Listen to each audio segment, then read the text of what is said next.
que é uma tentativa de blindagem. Lideranças do Congresso que estão articulando a PEC que blinda parlamentares de operações nas dependências do Congresso também pedem acesso amplo e irrestrito a inquéritos em curso contra eles mesmos. Segundo o líder do União Brasil na Câmara, deputado Elmar Nascimento, não pode haver sigilo, pois o investigado precisa saber o motivo de sua acusação e as provas que tem para se defender.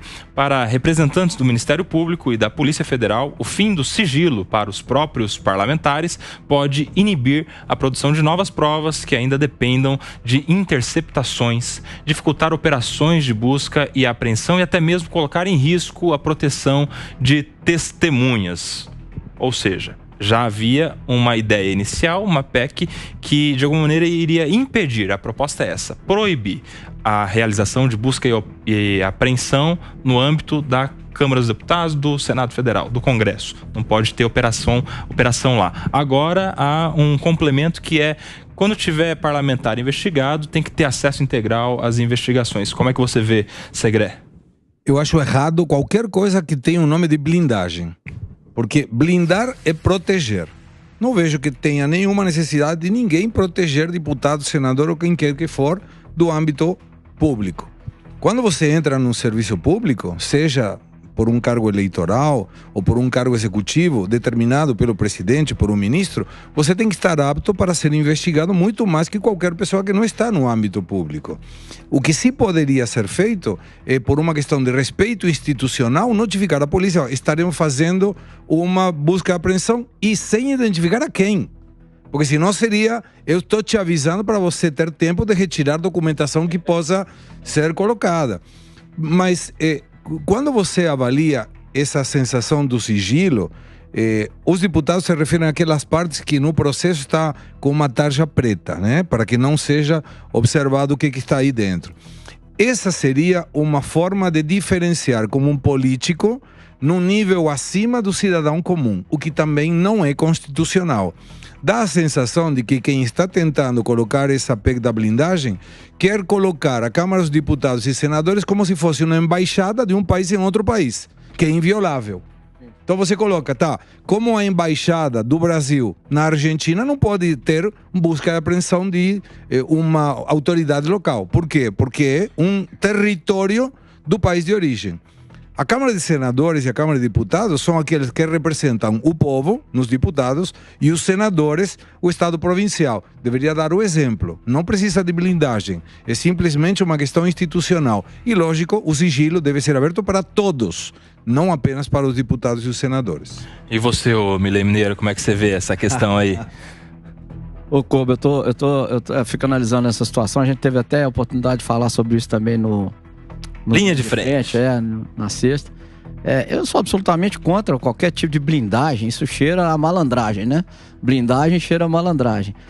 Eu vejo como uma reação natural do Congresso ao ativismo judicial, né? Esse transbordamento do direito, do direito de defesa, né? Do devido processo legal. Nós estamos acompanhando isso já de algum tempo.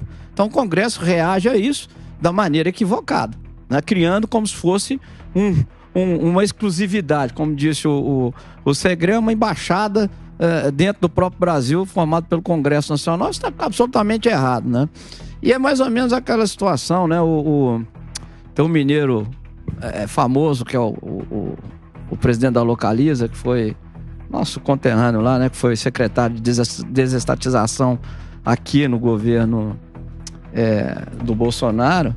E ele faz o seguinte: nós somos cidadãos de classe B que sustentam cidadãos de classe A, né? Os cidadãos de classe A são esses que sequestraram o Estado, esse estamento, esses plutocratas que dominaram o Estado brasileiro já de muito tempo. Salim Matar. Obrigado, sim. Salim Matar. E nós somos cidadãos de classe B. E ninguém preocupa em blindar a gente, né? A gente não é blindado. Nós somos taxados, sobretaxados e taxados da uma criação de um super cidadão. Para continuar financiando esse super cidadão. Esse cidadão de classe A que agora quer se blindar. Eu sou contra o excesso, não acho que é por aí, né? O direito tem que ser preservado, mas não é criando um escudo protetor que vai impedir que a legalidade ou as ilegalidades sejam praticadas, né? Ô, senhor, você que é um estrategista político, sabe que em campanhas o que se fala é vamos acabar com os privilégios, pelo fim dos privilégios. Aí o cara vira eleito, ele é escolhido parlamentar, chega lá, ele quer fazer uma proposta para ele não poder ser alvo de busca e apreensão. Ô, senhor, que contradição que é essa? É a contradição política que a gente vive no país. É essa contradição que deixa a população distante da política. Essa contradição que faz as pessoas desacreditarem nos políticos. Porque você imagina, eu sou mais velho, né? Eu sou de uma época... Nem tanto, senhor, só um pouquinho só. Eu sou de uma época que a gente brigava para acabar com o foro privilegiado dos políticos, imaginando que o político era sempre julgado pelo Supremo e muitas vezes eles tinham o benefício de não acontecer nada. Agora que o Supremo, não vou discutir se de forma correta ou não, se a ação foi correta, se é perseguição, mas agora que o Supremo começa a julgar e culpar, ou pedir operações, ou liberar operações da Polícia Federal em seus gabinetes, eles querem acabar com o fórum privilegiado. Ou seja, fica nítido que o fórum privilegiado é uma blindagem. Se eles querem acabar, o que vai acontecer? O processo vai para a primeira instância e eles dificilmente vão ser julgados ao longo do mandato, os 4 anos, ao longo dos 8 anos. Porque um processo, quando vai para a primeira instância, ele pode demorar de 20 a 30 anos. Ah, mas é culpa da justiça. Mas a justiça é assim. Enquanto não se regulariza, não pode acabar com o fórum privilegiado, porque eles querem criar um puxadinho, que nem a semana das operações. Não, agora toda operação, vamos fazer uma PEC, que toda operação da Polícia Federal tem que ser aprovada pela mesa diretora. Mas nem quando a Polícia Federal faz busca e apreensão em um escritório de advogado, é assim, eles chamam, o Nelsinho pode até explicar melhor, eles chamam um advogado da OAB, sem o advogado saber onde vai ser a operação do escritório e pedem para a OAB acompanhar a operação do escritório. Agora o deputado não, o deputado tem que saber que vai ser feita uma operação, qual o gabinete e a mesa diretora tem que autorizar. Pelo amor de Deus, os parlamentares, eu digo, os parlamentares, os políticos estão cada vez menos conectados com a população. A população quer justamente o contrário, quer transparência. Se você está tendo uma operação no seu gabinete, é porque algo está acontecendo. Se juridicamente não for correto, você tem todos os meios legais para recorrer, mas não pode uma instituição, a hora que se sente acuada, reagir tirando benefícios ou benefícios próprios, ou fazendo leis em benefícios próprios, ou atacando o judiciário e tirando prerrogativas do judiciário em sua defesa. Aí não é a força dos 3 poderes. Um legisla, um executa e o outro julga. Pois é, ô Lu, quero te ouvir também, porque tem uma manifestação de um outro mineiro, já que a gente tá na roda dos mineiros hoje, do Davi e da Lu. O presidente do Senado, Rodrigo Pacheco, se posicionou contra a proposta de Arthur Lira, presidente da Câmara, nessa questão de proibição irrestrita de operações nas dependências do Congresso Nacional. Segundo o Rodrigo Pacheco, nas palavras dele, não é razoável proibir todas as operações. Ô Lu. Pelo menos um mineiro sensato. Mais uma PEC, Nelsinho, PEC da vergonha. Mais uma dos deputados e deputadas legislando, né, ou pretendendo legislar aqui em causa própria, porque isso é uma vergonha. Uma PEC que proíbe uma investigação pelo fato de você ser um parlamentar. Você é um cidadão e uma cidadã comum, como nós todos que estamos aqui na roda, na bancada, somos. Se existe uma investigação, você será investigado. Agora, o que eles querem? Olha, me avise que quando você virá, que dia que você virá, em qual gabinete para eu me preparar para essa investigação. Chega lá, vai ter alguma coisa? Óbvio que não, né? Peraí, olha, comunica antes, com antecedência, para eu me preparar aqui para a chegada da polícia. Me poupe, isso aqui é um escárnio, é uma violência. A gente fala pautas assim tão importantes como a anterior, de Marajó, aí chega, a gente tem que discutir a PEC da blindagem. né, manifesta violação da separação dos poderes, PEC reacionária. Espero que você preste atenção nas próximas eleições, se seu deputado ou deputada votar favoravelmente a essa PEC, vale a pena pensar e ter uma outra escolha. Agora, ô Segré, você pediu, mas eu quero te provocar antes, porque essa ideia surgiu a partir, inicialmente, de uma busca e apreensão, uma operação em um gabinete que era do líder da oposição, não sei se na Câmara ou no Congresso, que é do Carlos Jordi, né? E aí o argumento é o seguinte, viu, senhor, de que em um gabinete do líder da oposição, para além dos documentos desta pessoa, há também os documentos das estratégias de oposição. É válido. E aí, em uma democracia, há de se preservar o direito à oposição e, eventualmente, há ali naqueles computadores do gabinete estratégias sensíveis, sigilosas, que não poderiam ser divulgadas. Depois, acho que na semana ou 2 semanas depois, a gente teve uma outra busca e apreensão no gabinete do delegado Ramagem, que também pertence à oposição e é candidato, pré-candidato à prefeitura no Rio de Janeiro. Então o que eles estão querendo falar é o seguinte, que as buscas e apreensões nos gabinetes não sirva para ter acesso a informações sigilosas políticas. Como é que você vê o... Eu acho que é um argumento válido, mas você resolve isso de uma forma parecida quando a OAB manda um representante. Você coloca um representante que não está involucrado com o processo, que é uma pessoa que pode representar a um dos investigados de uma forma objetiva. Mas é interessante observar como surge o foro privilegiado.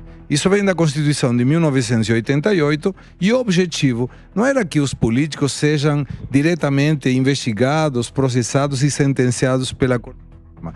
Era simplesmente para que os políticos não interferirem numa investigação na primeira instância em que pudessem dar uma carteirada para o juiz ou o promotor na primeira instância. Ou seja, não era uma preservação do político, era uma preservação do processo, para que o juiz tivesse liberdade. Qual foi o problema? Durante tantos anos, a política entrou no judiciário. Hoje, se você perguntar para qualquer cidadão brasileiro, me dê nomes dos jogadores da seleção, muito provavelmente ninguém sabe. Sim. Mas se você perguntar quais são os 11 membros do Supremo Tribunal Federal, todo mundo sabe.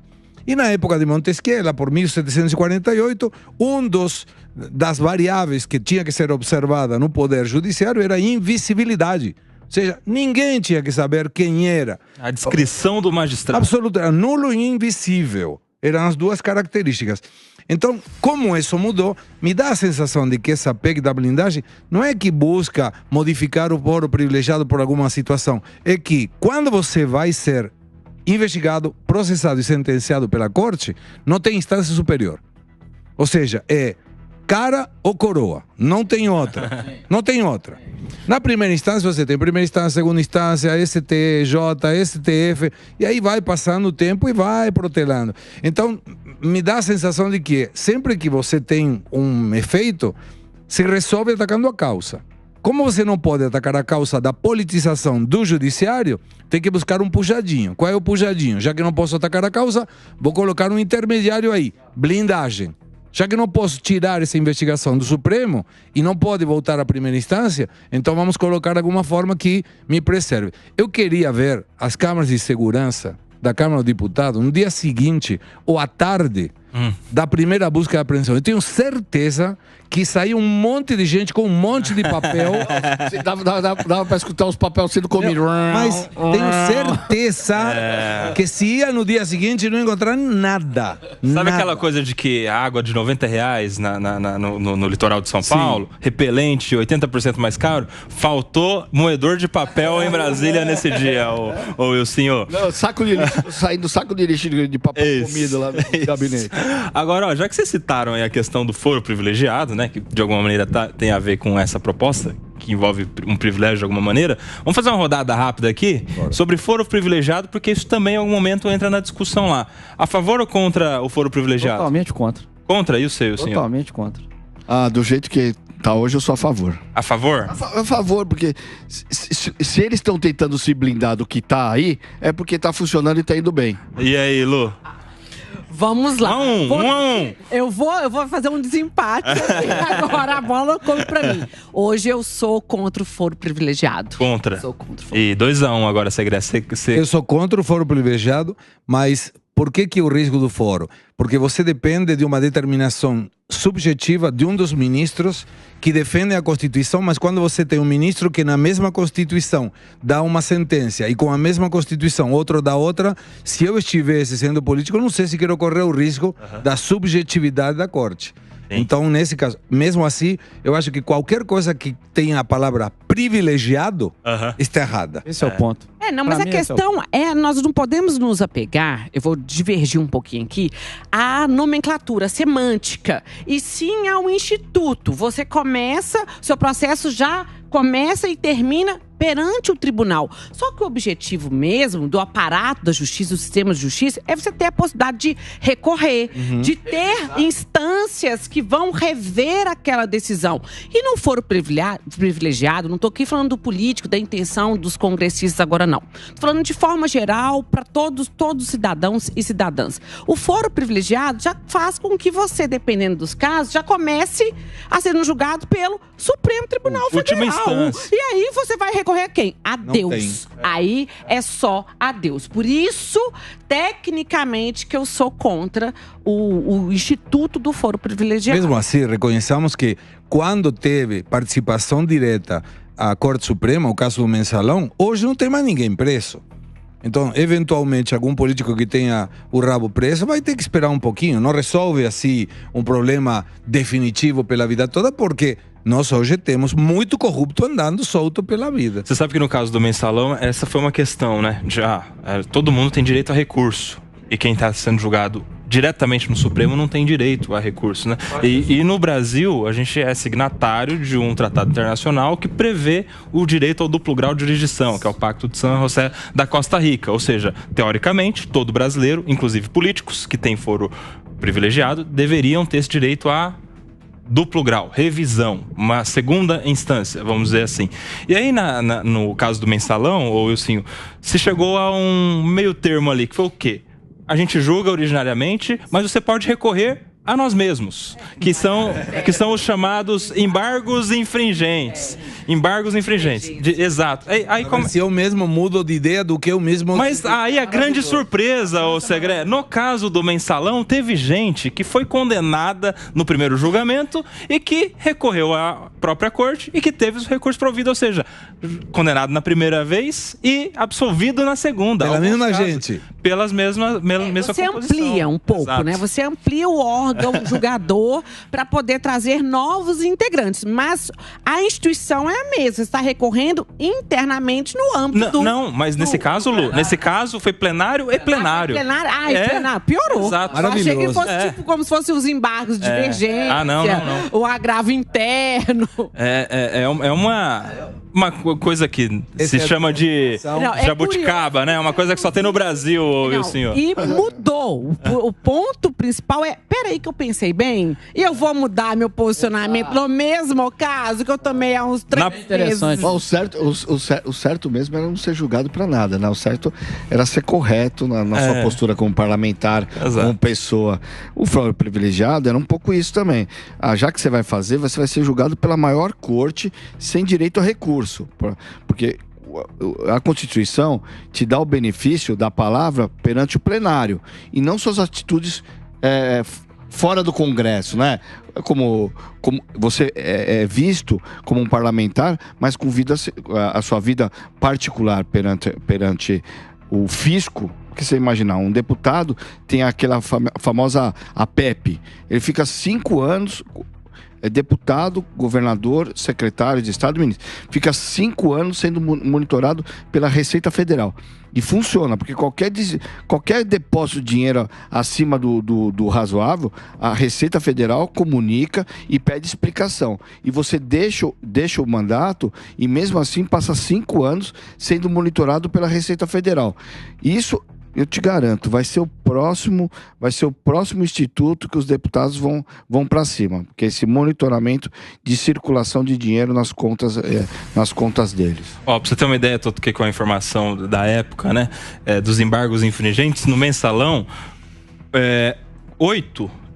8 de 25, 8 réus de 25 que haviam sido condenados por formação de quadrilha conseguiram absolvição no recurso, nos embargos infringentes. Do crime de formação de quadrilha. Do crime de formação de quadrilha. Pedro Marlan estava muito certo quando falou que o Brasil é um país em que até o passado... Pois é.